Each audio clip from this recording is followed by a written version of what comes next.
survey, Cambodia has reaffirmed its firm stance on safeguarding its territorial integrity, rejecting any attempt to alter the Cambodia-Thailand border through force, and calling for immediate joint survey and demarcation work under existing bilateral mechanisms. เลิก MOU 44ปุ๊บเขมรขึ้นศาลได้เลยครับ MOU 43เนี่ยเป็นตัวป้องกันไม่ให้กัมพูชาขึ้นศาลได้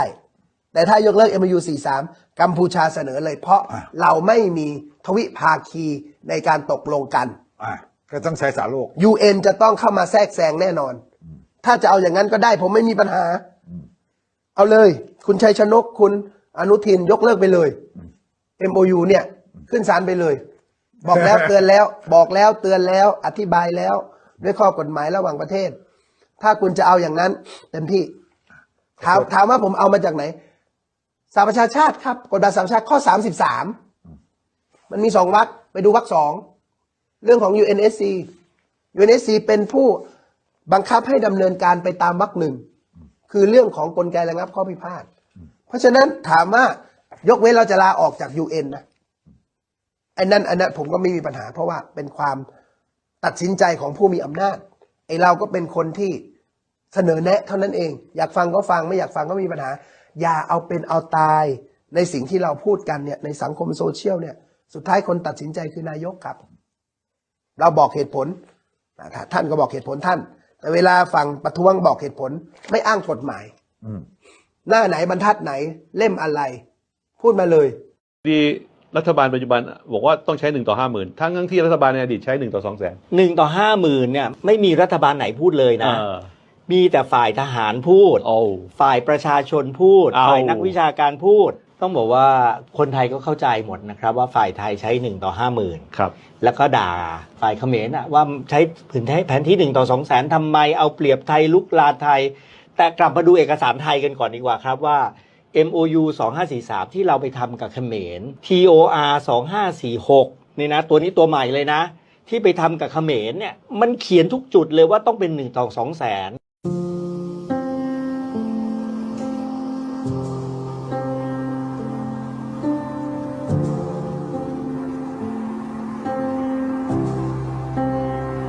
ជំរាបសួរបងប្អូនជនរួមជាតិថ្ងៃនេះខ្ញុំបានមក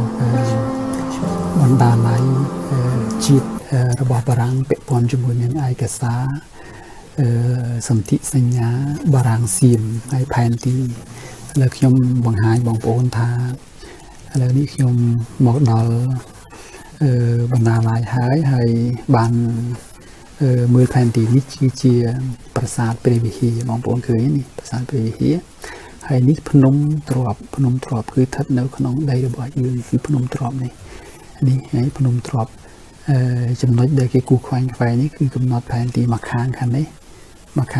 គឺខាងដីរបស់ថៃខាងនេះគឺដីរបស់ខ្មែរយើងអញ្ចឹងនេះគឺជាគេកំណត់ផែនទីនៅនេះហើយផែនទីនេះគឺជាផែនទីសន្ធិសញ្ញាបារាំងសៀមឆ្នាំឆ្នាំ1904-1907ហើយផែនទីនេះขนาด1,200,000អញ្ចឹងហើយផែនទីនេះគឺនិយាយអំពីភ្នំដងរែកណាភ្នំដងរែកអញ្ចឹងយើងគណៈកម្មការផ្នែកខាងព្រំដែនជាមួយនឹងរៀបចំពាក្យបណ្ដឹងទៅតុលាការ ICJ នេះបានមក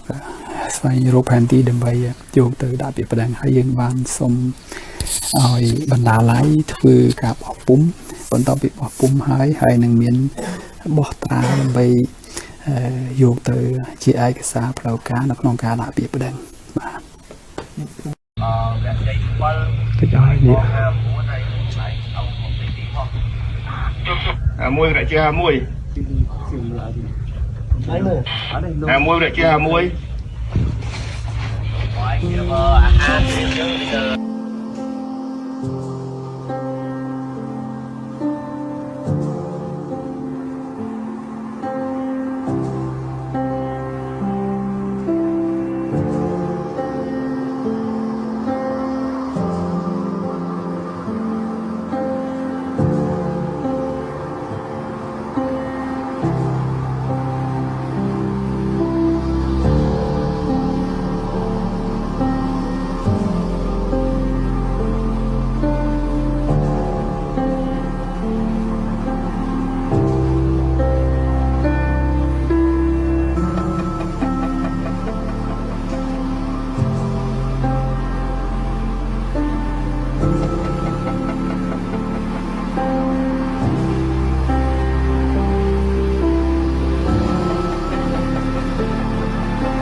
ผมชอบวิดีโอที่บ้านนี้มากเลยมันฉ่ำมากจริงๆพูดตรงๆบ้านเนี้ยไฟมันสวยมาก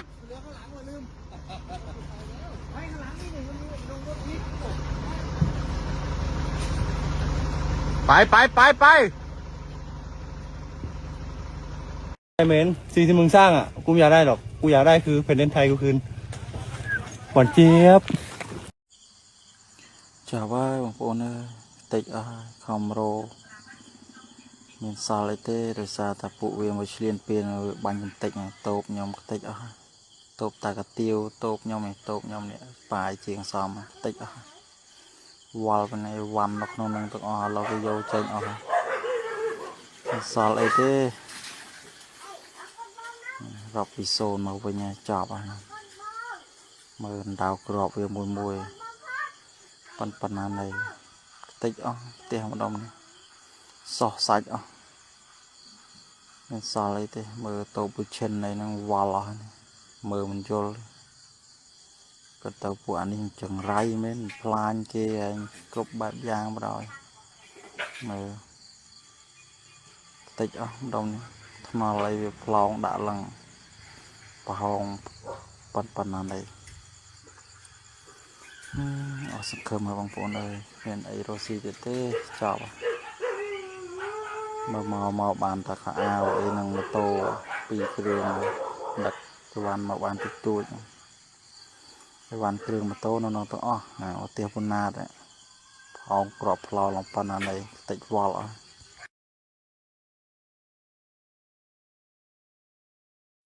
រូបភាពនេះគឺជាសកម្មភាពរបស់យោធាថៃនៅថ្ងៃទី 1 ខែមករាឆ្នាំ 2026 ដែលពួកគេបោសសម្អាតជាប្រតិបត្តិការបោសសម្អាតប្រជាជនកម្ពុជា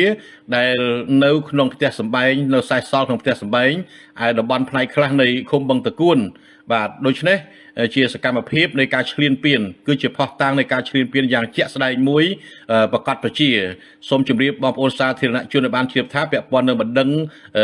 ទៅកាន់តុលាការយុត្តិធម៌អន្តរជាតិ ICJ របស់រាជរដ្ឋាភិបាលកម្ពុជាគឺតុលាការពិបាកក្នុងការលៃលកកាត់សេចក្តីណាពីមុនមកគឺថាពិបាកដោយសារអីជាចំនួនបញ្ហាព្រំដែនដែលអធិបតេយ្យភាពដែលមិនទាន់ដាច់ស្រេចហើយភាគីថៃគេមិនចូលរួមទៅដោះស្រាយប៉ុន្តែលើកនេះគឺតុលាការមានភាពងាយស្រួលក្នុងការសម្រេចសេចក្តីហើយសម្រេចដោយបង្ខំទោះបីជាភាគីថៃមិនចូលខ្លួនក៏ដោយចុះពីព្រោះជាករណីនៃការឈ្លានពានរំលោភបំពានដែនអធិបតេយ្យភាពទាំងស្រុងមិនមែនជាចំនួនព្រំដែនដែនអធិបតេយ្យភាពទេប៉ុន្តែគឺជាការឈ្លានពានលើដែនអធិបតេយ្យរបស់កម្ពុជាអញ្ចឹងតុលាការមានសិទ្ធិក្នុងការអាកាត់សេចក្តីដោយស្របច្បាប់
Behind me is the Cambodian village of Chok Chai, now cut off